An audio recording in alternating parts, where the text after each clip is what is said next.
Dear humans, please allow me to start with this. These podcasts do not seek to tell you how to live your lives. They are not judgments on the paths you have chosen.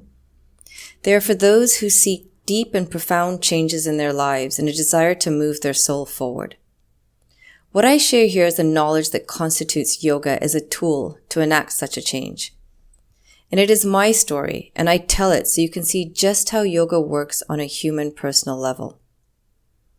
I woke up the other day and realized that it is important not to finish this story with rape, but rather with a deeper understanding of trauma and how yoga helps us move from darkness into light.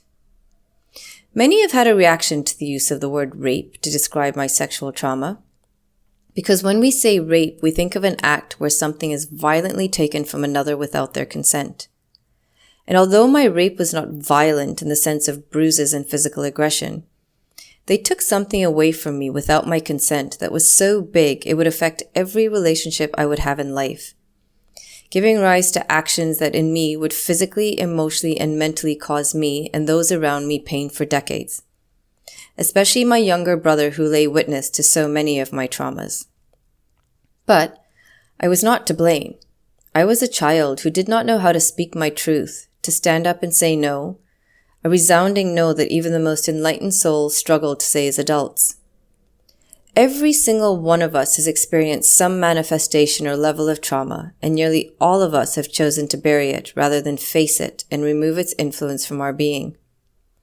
Not fully understanding that trauma is not only carried in our mind, but also in our bones, our muscles, our cells, and all of our organs. And for some of us, we bury them so deep that we don't even realize we have them. Constantly feeling something is wrong with us, but never truly understanding what that is. Or even worse, blaming others for our sadness, our anger, our jealousy, and the endless list of low-frequency emotions that just keep erupting from us. And then we do a class or experience a touch or vibration, a sound that just opens something in us, and a flood of tears, anger, or anxiety cascades or roars out of us, like a rapid in the Zambezi River, and we are left saying to ourselves and others that we have no idea where that came from. I do. In my lifetime, I've experienced more trauma than an average human has, many of which should have killed me. Rape, abortion, guns, AIDS, drugs. Some I experienced, others I stood witness to. But ask me 16 years ago if I had a trauma, I would have told you not really. I've had some bad experiences that affected me, but I'm okay. I'm good. That phrase that so easily rolls off our tongue more often than not without any connection to how we are really feeling. Because I'm not some weakling who has allowed someone to overpower me physically, energetically, verbally, or in any other way. I'm not vulnerable or insecure or lacking self-worth because trauma is for the weak and I am a superhero. Was that not what every TV show and music video in society had taught me? Was that not the mantra for Indian girls? Be strong, sacrifice, suck it up. Hold your tongue, accept trauma as a part of life. And put yourself second to your husband, your brothers, your father, your family. Live on the foundation of duty, and whatever you do, don't rock the boat or embarrass us. But when I kept hitting rock bottom in my relationships and the pain in my pelvis and hips during and outside my periods persisted, I knew that there was something blocking me and preventing me from being in healthy relationships with men, all men, and in fact with life. But hard as I tried to think my way out of it, I could not. Because the same brain that was trying to analyze it was the same brain that was defined and influenced by my traumas.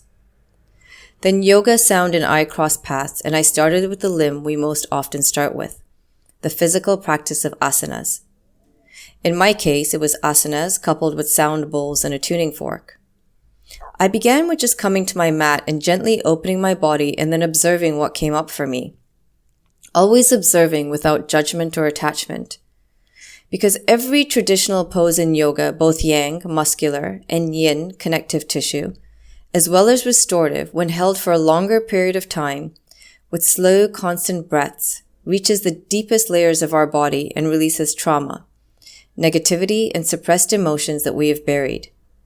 And at the same time moves our body to a place of calm, peace, and joy so that we may observe from a place of elation. It's magic, really.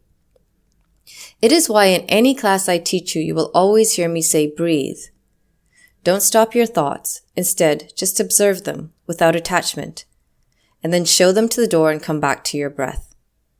Because the pose cannot release without the breath, and the breath cannot unblock without a pose. Think of your body as a hose pipe, all tangled up but also blocked with dirt and leaves, which are in our body is manifested as trauma, negativity, and fear.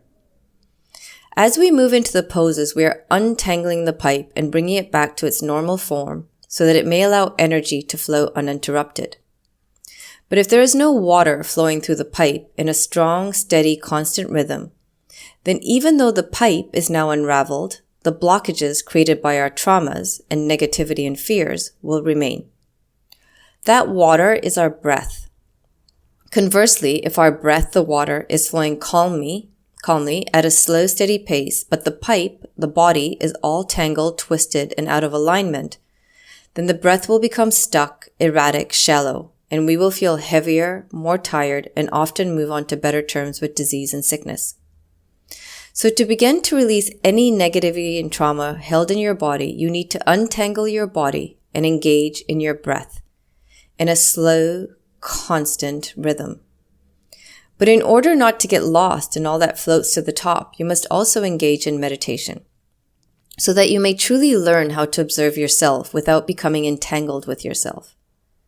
And by following yamas and niyamas, observances and restraints, you will slowly begin to create new neurological pathways to ride on every day, rather than the ones your trauma have created, which you have ridden every day since then consciously or subconsciously. And as you get better at observing yourself, your mind, you will begin to remove those massive trees of trauma that have taken over your mind and influenced every action, behavior, decision that has emerged from it. And in its place, you will begin to plant your own trees of light, love, kindness, compassion, unattachment, gratitude, and bliss, which will guide your decisions and behaviors as you step forward into a new life. And in the process of this massive journey, you will begin to seek and gain knowledge. You will read, you will sit with teachers, you will learn the tools and understanding of how bit by bit, to erase the conditioned mind in which your trauma sits, and then to meet your soul, in which only love and light lives. And that is what I did. I started to learn who I was on every level, all the way from my cells to my soul to my connection to the universe. I did not choose a therapist. Instead, for 13 years, I traveled the world to learn from gurus, Chinese medicine practitioners, sound healers, doctors, and any other healer that crossed my path. And as I did, I understood it was just not about acknowledging and speaking about my trauma that would move me forward, but I had to release it from every part of my body. At the same time, I had to learn how to love myself and be the source of all the high elevated feelings which also live in us, from happiness to peace. All the while learning how to move through every negative and low frequency emotion that would emerge from the depths of my body to the surface.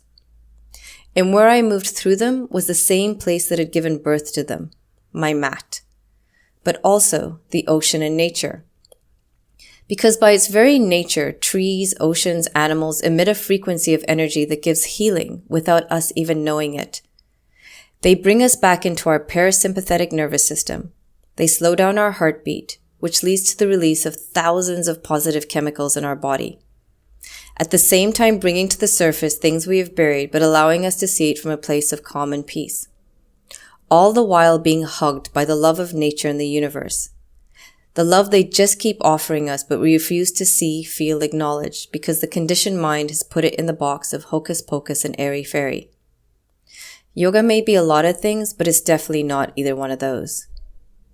And as I moved forward, yoga stepped forward once again and showed me the importance of forgiving myself and those that had hurt me, both with awareness and without it. Because no amount of speaking with someone would give me peace, the peace I sought with my trauma. Only I could give me that. And once I did, I was ready to speak about it to others, close to me, and ask for only love in return and acknowledgement. And it was easy for them to do that because I told it as a story where there was only love and forgiveness. There was no blame, anger, or demand for retributions. But what was beautiful for me was that as I told my story, they began to tell me theirs, and our connection grew. because we now saw the other and understood each other on a deeper, more meaningful level. Because not only have I forgiven myself, but I've forgiven the others and thus freeing myself from them. As the others in my trauma also carried trauma in them. They did not wake up one day and say, hey, when I get older, I'm going to rape and kill people. That thing they did to you, to me. They learned from either having it done to them or having witnessed it so often that it became their reality. Think of the man who rapes another repeatedly. Here is one perspective of many. That man, he was raped by his father. But he was only a child, and all the while his father told him that he loved him, and this is how he could express it. Maybe because no one ever taught his father different. So when he raped, he believed it was a form of love because this is how he had received love. And now he was going to give that same love to you, his brother or son or nephew or niece. And when he grew older and realized that what he had done to him, to his brother or son or nephew or niece, was so wrong, and what had been done to him was just as wrong, he turned to anger at himself and at the world, because no one had taught him to forgive and to move forward, or to deal with his trauma. You want to learn who you are? Learn the stories of your parents, your grandparents. Go back as far as you can. To know who we are, we must also understand the traumas and lives of those who raised us. But also knowing the story of those that hurt you will provide clarity and understanding of why they did what they did. You are not the source of their action. You are merely a channel through which they expressed their trauma. Our ancestors, those closest to us, unknowingly give us their fears, their traumas, their anxieties, and we in turn take them and make them our own, which lead us to create more trauma. When we speak of breaking the karmic cycle, in part, this is what we mean. To break a cycle of suffering that is passed on from generation to generation through our actions, behaviors, thoughts, words, and so forth. I don't feel the need to meet my abusers and forgive them. I have forgiven them in my heart, understanding what so few of us do. That we are all guided and influenced by a conditioned mind and an unenlightened society, whose every action is guided by our senses, our desire, our animalistic brain, money, sex, power, security, not by love, compassion, kindness, empathy, connectivity, and so forth. So when we see an act of evil in a person, the question we need to ask is, how did they get there? What is it about our society that just keeps giving rise to evil in us? We have good and bad in us. So what is it that just keeps bringing the seesaw of evil up to the top? Because until we really understand that, we humans will continue to slaughter all living things, including ourselves. If I were ever to meet my abusers again, this is what I would say to them. Thank you. Because of what you did, I had to take the journey, and I was able to step into the shoes of humanity and connect with people because underneath I understood their suffering. Thank you for giving me no choice but to embrace yoga in all its limbs. Because more than any other tool I know, yoga allowed me not only to let go of the trauma that had been held over me for decades, but to replace all that space I created in my cells, my heart, my mind, my soul with love. I hold no anger towards any of you, nor at myself. You, like me, were products of our conditioning, culture, traditions. I know you feel pain and suffering just as I do, and that good exists within you. You have just buried it as I have buried all the bad. So from the bottom of my soul, I thank you. Because of you, I made the journey, and today I am filled with brilliance, light, and love, and are as free as an eagle from all the things that just kept attaching me to suffering. But what no longer lives in me is guilt, shame, fear, a sense of being unworthy, confusion, anger, hurt. In fact, when I finally released the whole trauma held over me, the pain in my pelvis and hip completely disappeared. Of all the things that have happened to me on this journey, that one surprised me the most. To personally witness just how much our body holds. Did you know that when you are violent with someone, even if it's just as simple as anger and shouting, You plant a seed in your mind as violence, which then manifests itself as pain in your back, your knees, your feet, your wrists, and so forth. The other thing yoga helped me with was erasing fear from my being. For so long, I had feared to speak my truth, which may explain all the throat problems I've had over the years. Because we live in this society where proofs of our trauma are asked for, if they are to believe our story. Not understanding that our life's journey through suffering after suffering, the pains in our body, the anger, the aggression, the sadness, the fluctuations in emotions, the walls we built around us, the unhealthy relationships with family, friends, partners are all proof. But too often that is not enough. There's an askance for bruises, confessions, witnesses. And because I did not have any of those, I kept quiet. And it is only now that the change in me is so profound, so big, so filled with love that those that first held doubt now understand my truth. Because too often it is only when we hit rock bottom do we then go in search of the light. Please know that your trauma is not here to ruin you. It is not the thing that should define you. It is not you. Instead, choose to view it as an act that happened to you to teach you the fundamental truths of how to attain a life of light. By forcing you to embrace forgiveness, self-love, acceptance, surrender, truth, courage, and openness. All the very acts required to live a life of bliss. All the acts yoga teaches you to embrace. Do not allow trauma to be your past. Instead, view it as a moment or moments in your past that also walked beside moments of laughter, beauty, and happiness. Remember, where your attention goes is where your energy goes. So it is so important to also focus on all that is beautiful in you and all the things you have to be grateful for. And that is what I feel.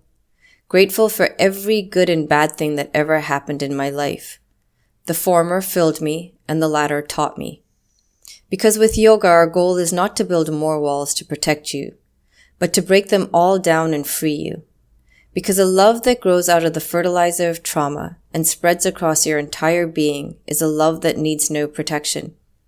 Because it is stronger, more courageous, and more vibrant than any trauma. Because it is the love of the universe. And really, what is stronger than that? Love, the enchanted yogi.